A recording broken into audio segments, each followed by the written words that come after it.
친구들 안녕. 지난 한 주간도 잘 지냈나요? 집에서 부모님과 함께 기도 제목도 정해서 기도도 잘하고 있나요? 우리 친구들의 기도 제목을 놓고 전도사님과 선생님, 또 교회 많은 성도님들이 함께 기도하고 있으니까 우리 친구들의 고민이나 어려움, 또 함께 나누고 싶은 내용들이 있다면은 그 무엇이라도 좋으니 기도 제목으로 함께 공유해주면 참 좋을 것 같습니다. 자, 그럼 우리 오늘도 함께 사도신경으로 어린이 주일학교 예배를 하나님께 드리겠습니다. 전능하사 천지를 만드신 하나님 아버지를 내가 믿사오며 그 외아들 우리 주 예수 그리스도를 믿사오니 이는 성령으로 잉태하사 동정녀 마리아에게 나시고 본디오 빌라도에게 고난을 받으사 십자가에 못 박혀 죽으시고 장사한 지 사흘 만에 죽은 자 가운데서 다시 살아나시며 하늘에 오르사 전능하신 하나님 우편에 앉아 계시다가 저리로서 산자와 죽은 자를 심판하러 오시리라. 성령을 믿사오며 거룩한 공예와 성도가 서로 교통하는 것과 죄를 사하여 주시는 것과 몸이 다시 사는 것과 영원히 사는 것을 믿사옵나이다. 아멘. 친구들, 우리 다 함께 카메라를 켜고 또 마이크도 킨 채로 함께 큰 목소리로 하나님께 찬양 올려드리는 시간을 가져보도록 하겠습니다. 함께 찬양 드릴까요? 단장나무로 뻗은 나무 가지에 푸른 열매처럼 하나님의 귀한 축복이 삶에 가득히 넘쳐날 거야. 너는 어떤 시련이 와도 능히 이겨낼 강한 팔이 있어. 전능하신 하나님께서 너와 언제나 함께 하시니 너는 하나님의 사람, 아름다운 하나님의 사람.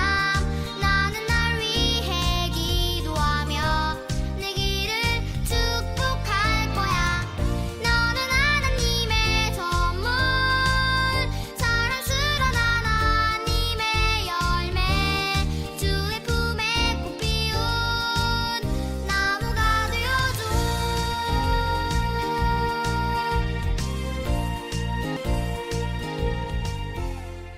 오늘 예배를 위해 이명희 선생님께서 기도해 주시겠습니다. 참 좋으신 하나님 아버지, 오늘도 예배의 자리로 불러주셔서 감사합니다. 예수님의 십자가 사랑으로 의롭다 하시고 사랑으로 자녀 삼아 주셔서 감사합니다.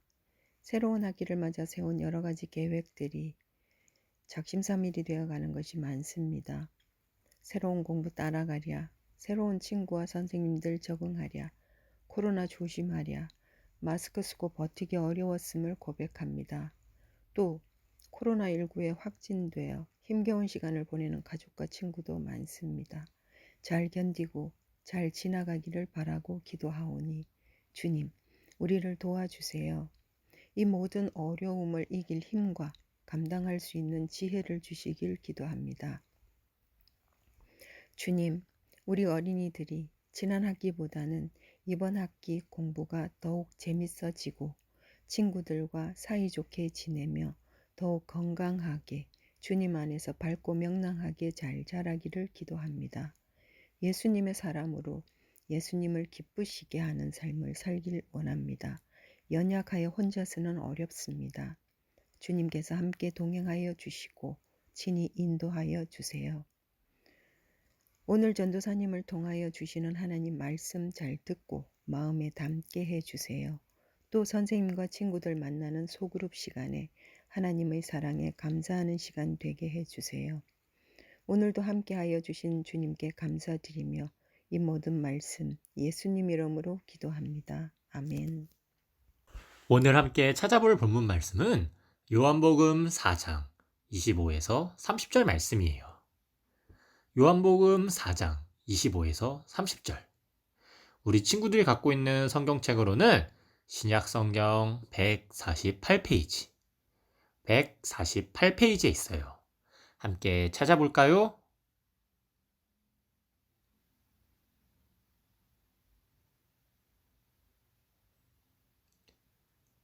다 찾았으면 큰 목소리로 함께 읽어보겠습니다.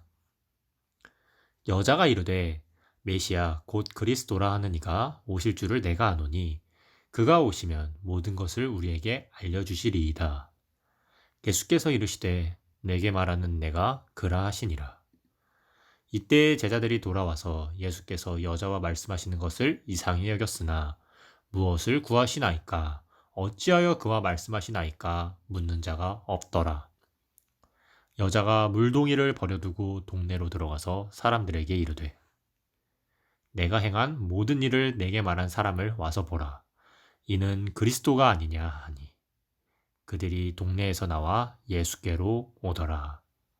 아멘. 친구들, 혹시 희망봉이라는 예쁜 이름을 가진 장소에 대해 들어봤나요? 희망봉은 어디에 있는 걸까요? 자, 친구들, 바다와 육지가 맞닿아 있는 곳엔 가끔 육지에서 바다 쪽으로 이렇게 뾰족하게 튀어나온 부분들이 있는데요. 이 튀어나온 땅을 곧이라고 해요. 넓은 아프리카 대륙 가장 남쪽 아래에 있는 곳을 희망봉이라고 불러요. 그렇다면 희망봉은 왜 이런 특별한 이름을 갖게 되었는지 한번 알아볼까요? 15세기 유럽 사람들은 멀리 동쪽에 있는 인도에서 재배되는 향신료들을 매우 좋아했어요. 하지만 인도는 유럽과 너무 거리가 멀어서 직접 갈 수가 없었기 때문에 유럽과 인도 땅 사이에 있는 이슬람 상인들을 통해서 매번 비싼 값에 구입을 해야 했죠. 너무 비싼 값에 향신료를 사야 하는데 돈이 너무 많이 나가 고민하던 사람들은 우리가 인도에 직접 가서 향신료를 싸게 구할 수는 없을까? 라는 고민을 하게 되었어요. 그치만 육지를 통해 인도로 가는 길은 불가능했어요. 길도 너무 멀고 험할 뿐만 아니라 향신료를 옮기는 시간과 비용이 많이 들었기 때문이에요. 그래서 사람들은 생각을 바꾸어서 배를 타고 인도까지 갈 수 있는 방법을 찾게 되었어요. 그런데 큰 문제가 있었어요. 배를 타고 인도로 가려면 아프리카 대륙을 이렇게 돌아서 가야 하는데 문제는 그 당시 유럽 사람들은 아프리카 땅이 어디에서 어디까지 끝났는지도 몰랐다는 거예요. 지금처럼 지도가 없던 시절이니까 너무나 당연하겠죠? 심지어 아프리카 땅은 남쪽으로 끝없이 무한으로 뻗어 있다고 생각하는 사람들도 있었답니다. 그러던 중 디아스라는 탐험가가 포르투갈 왕의 명령에 따라 아프리카 대륙의 해안을 탐사하기 위해 세 척의 배를 가지고 출발했어요. 처음에 그는 순조롭게 항해를 했지만 남쪽 해안에서 큰 폭풍우를 만나서 무척 고생을 했다고 해요. 이후 1488년 고국으로 돌아가는 길에 다시 한번 폭풍우를 만나 고생했던 남쪽 해안을 디아스가 다시 한번 지나가게 되었고 그곳이 자신이 찾던 아프리카 남쪽 끝인 것을 깨닫게 되었어요. 그래서 그곳 이름을 처음에는 폭풍의 곳이라고 지었답니다. 끝나지 않을 것처럼 남쪽으로 길게 이어진 해안이지만 끝나는 지점이 있다는 것을 처음으로 발견한 디아스는 아프리카 땅에 끝나는 곳이 있다는 기쁜 소식을 왕에게 전했어요. 포르투갈 왕은 인도로 가는 탐험대원들이 그 장소를 지날 때마다 희망을 얻기를 바라면서 디아스가 폭풍의 곳이라고 지은 이름을 희망봉으로 바꾸었답니다. 실제로 많은 사람들이 길고 긴 항해 중에 희망봉을 보면 우리가 길을 맞게 들었구나. 조금만 더 힘을 내어서 가면 되겠네.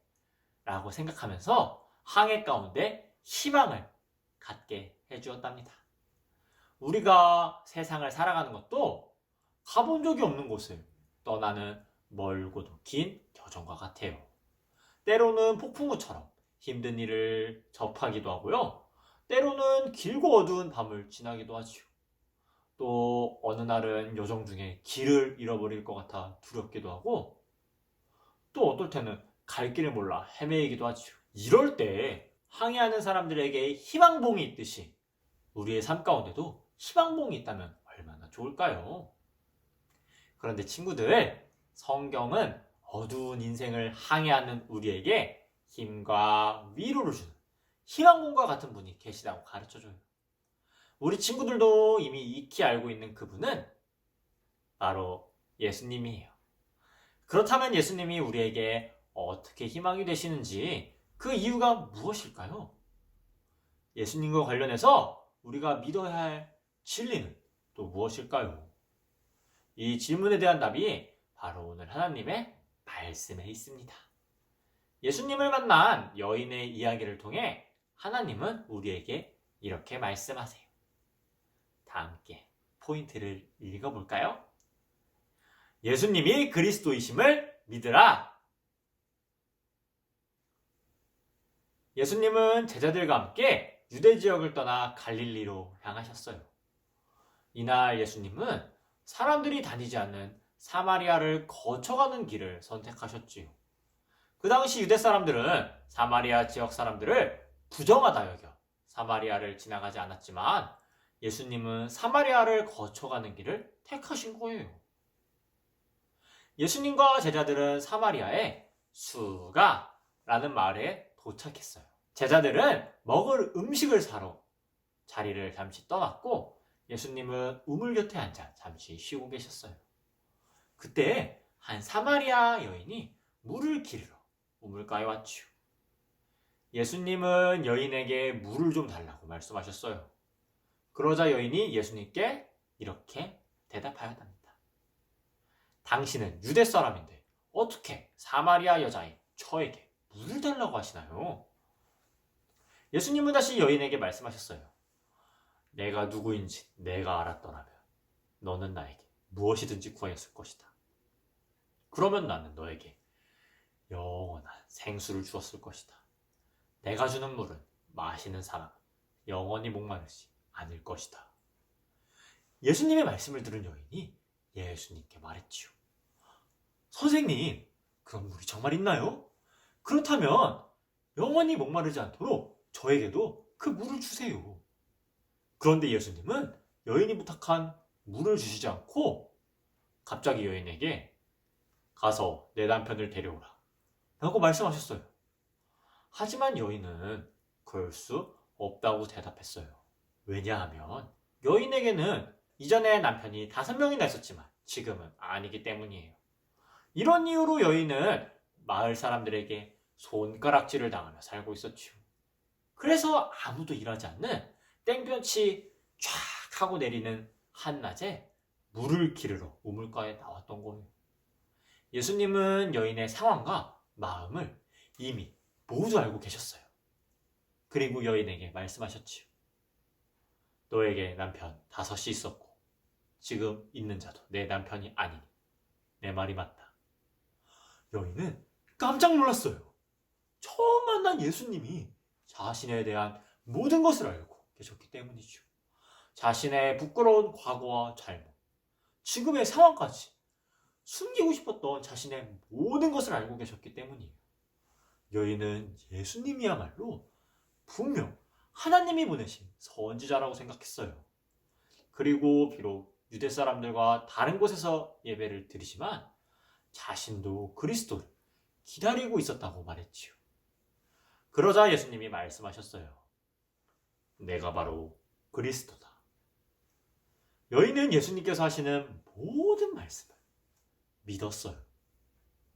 그리고 물 항아리를 버려둔 채 마을로 돌아가 사람들에게 말했답니다.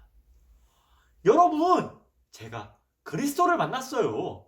저의 과거를 다 아시는 분이 저기 계세요. 어서 그리스도께 나와 그분을 만나보세요. 그분은 진정한 그리스도세요. 사람들을 피해 아무도 일하지 않는 시간에 우물을 찾던 여인이 이제 많은 사람들 앞에 당당하게 나아가 예수님을 전하는 놀라운 일이 일어났어요. 그리고 많은 사마리아 사람들이 예수님을 믿게 되었지요. 또 예수님은 우리를 구원하기 위해 하나님이 이 땅에 보내신 그리스도시라는 사실까지 알게 되었어요.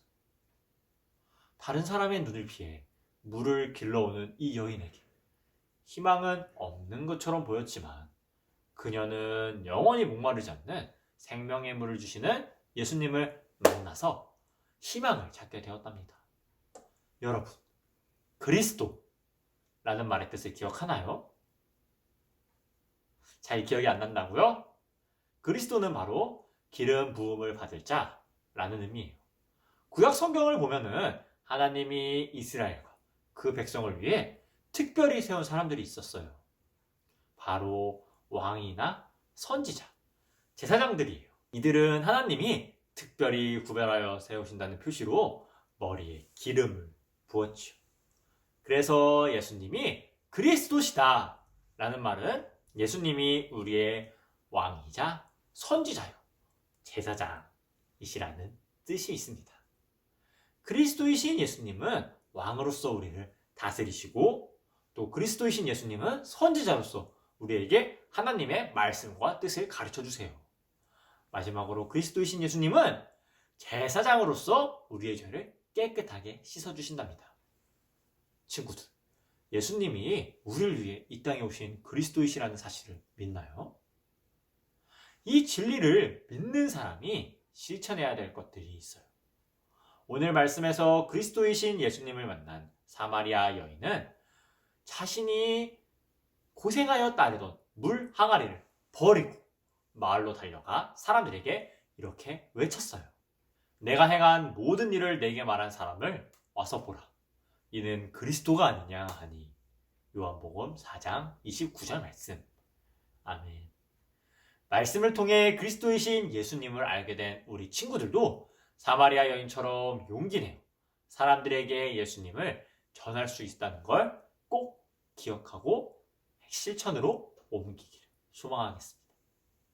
우리가 용기 내어 그리스도이신 예수님을 전할 때 그리스도이신 예수님이 수가성 우물가 여인을 통해서 많은 사람을 구원하신 것처럼 우리를 통해 우리가 사랑하는 가족과 친구를 구원하실 거예요.